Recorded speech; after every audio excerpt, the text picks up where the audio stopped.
સિદ્ધચક્ર પૂજનના પહેલા વલયનું આ નવમા પદનું પૂજન છે સમ્યક તપપદનું પૂજન છે.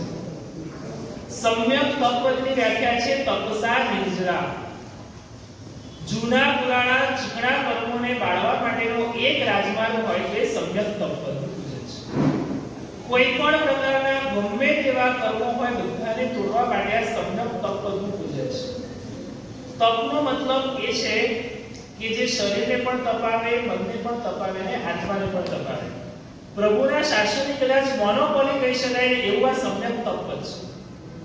કોઈ પણ ધર્મમાં ન જોવા મળે ને એવો તપ ધર્મ મારા પ્રભુએ મારા તમારા બધા માટે કરીને આપ્યો બતાવ્યો. બોલો તપ કેટલો કરવાનો? તપ કેટલો કરવાનો? અરે બોલો તપ કેટલો કરવાનો? શક્તિ અનુસાર કરવાનો, એમ ને? વર્તમાન કાળે શું તપસ્વીઓ તપસ્યાની અંદર ઝુકાવે છે, શું આલોકન આપી આગળ છે?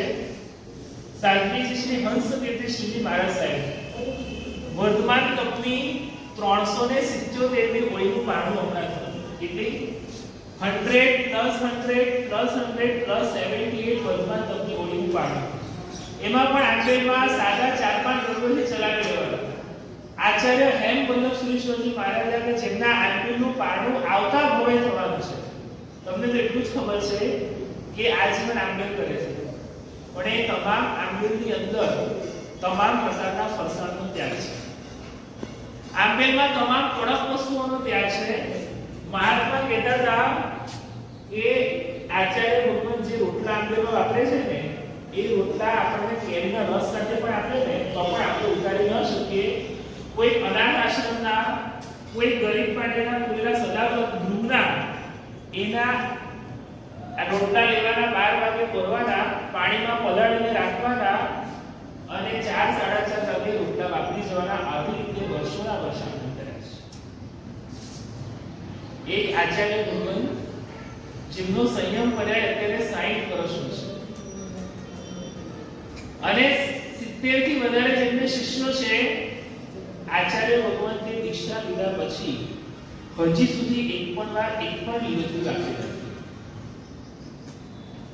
લીંબુ પણ નહીં, કોથમીર પણ નહીં, ટીંડોળા પણ નહીં, ભીંડા પણ નહીં, કેળા પણ નહીં, એક પણ કરતા એક પણ લીલોતરી ફ્રૂટ પણ નહીં, શાકભાજી પણ નહીં. કેટલા વર્ષ સુધી?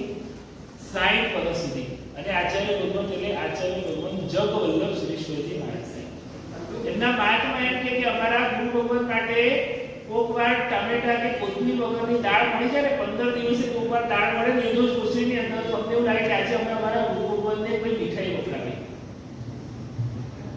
શું શીખીશું આપણે આ તપના?